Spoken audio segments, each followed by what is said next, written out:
think for my students, having access to resources like borrowing books, which they couldn't do last year, and working together with their friends.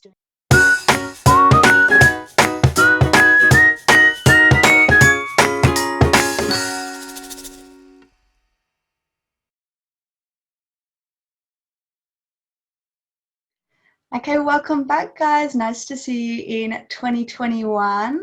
So just wondering, what have you noticed have been the biggest joys and challenges for students now that you've returned to school in person? Like, I might ask you first. What do you think? It might be surprising or not surprising given that I'm a music teacher, but it's been so wonderful that all my students are back and they're singing together.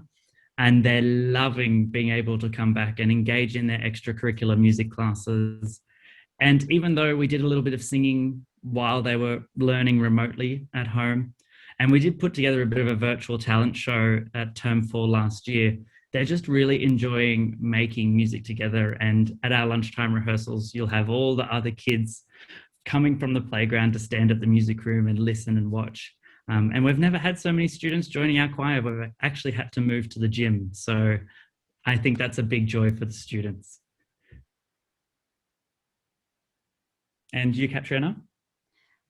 Yeah, funnily enough, it's kind of similar. I'm not a music teacher this year, but I have been taking junior choir, and I've had the same thing. Got students lining up outside the door, peering in, wanting to watch. And so, I've let them come in and be audience members. And by the end of that, they're like, we want to join as well. We want to be part of this big group. And I think, honestly, that's same joy for us, just to see people again and be in different environments. And also think for my students, having access to resources like borrowing books, which they couldn't do last year, and working together with their friends, doing experiments in the classroom, going on excursions, having incursions, that whole school environment. I think they've really missed it, and I think they're really happy to have those back again. Linda, I might pass to you. What do you think? Yeah, absolutely. Thank you, Caitriona. Unfortunately, not much singing happening in my classrooms, but I was actually quite surprised when my kids said that they were really happy to be back in the classroom. And I was like, oh, why? Because I was expecting them to say being with friends, hanging out and socializing. But they realized that the classroom isn't a boring place, that they actually enjoy being in there, getting the work done, getting challenged by us in a really good way, and also that direct feedback. So we're not jumping from, breakout room to breakout room. That said, I do think we've also encountered a lot of challenges coming back, and one of them is getting the kids into work mode. So, welcome back. I know we've had a really weird year, but, let's get back into action, make sure that we're doing our work. And some of the kids are struggling a little bit with that. However, we're here to help them. We just give them a little bit of a push. Andy, what do you think? Yeah, thanks, Linda. I really second that. It's been so nice to get back into the classroom. And, us teachers, we've missed the interaction with the students, and they've missed interacting with each other. I definitely think there has been a little bit, we've sort of needed to reteach those behavioural skills and learning skills as well. They have forgotten that, and with last year we do need to remember that there are quite a lot of gaps in their learning that we need to go back and address. Me personally, it's been awesome to get that routine back, and I know I certainly get a lot of meaning from my job when I challenge the students, and that wasn't always easy online. I like to see what I call my thinking cross section. So if I stand on the side of my room and look across, I like to see engaged students that are thinking about the questions I'm asking them. Obviously it was couldn't really do that during remote. It was much harder. So I think that's been really nice as well. Yeah, sounds good. I think Andy just touched on a few points as well about what the joys and challenges of being a teacher is as well.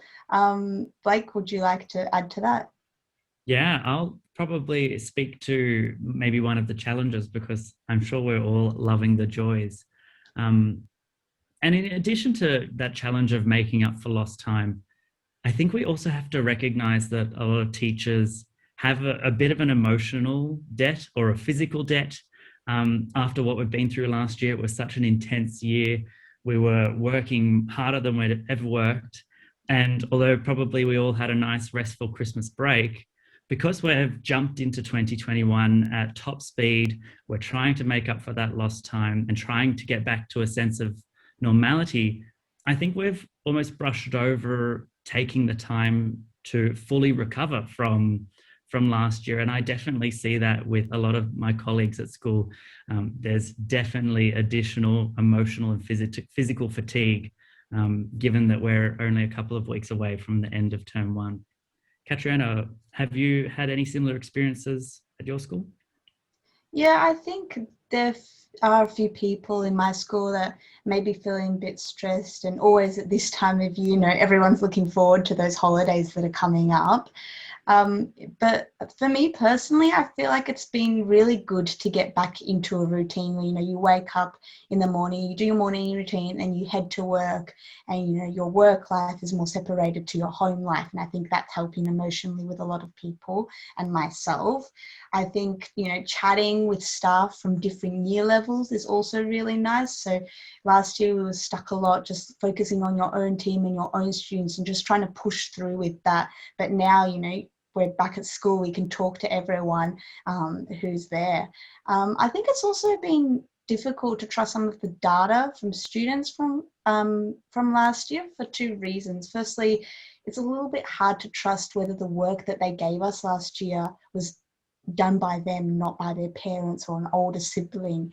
And secondly, some of those students may have not uploaded work. And then going back to that thing that you guys were saying about those gaps in learning, now it's been a little difficult to find where those gaps are and filling in those gaps, or whether they actually are gaps or the students just didn't upload work. So there's a few questions and things surrounding that, but I think we're sorting through it and it's working okay.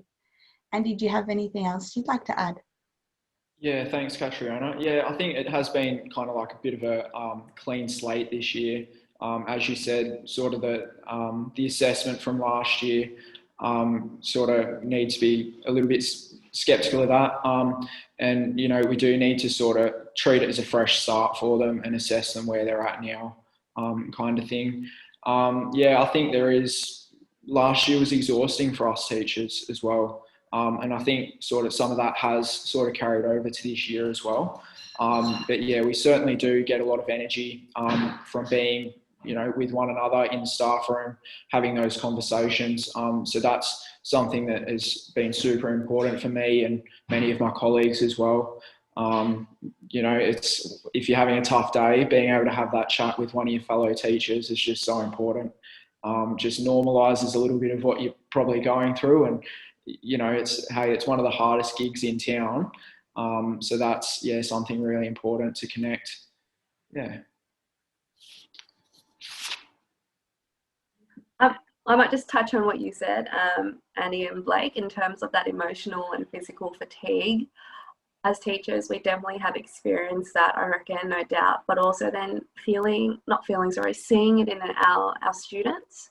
So there have been big dips in confidence and increases in anxiety because they're coming back and we're saying, welcome back, now let's look at all the work you need to do, you need to complete. So they're stressed, and I think we're feeling stress for them as well.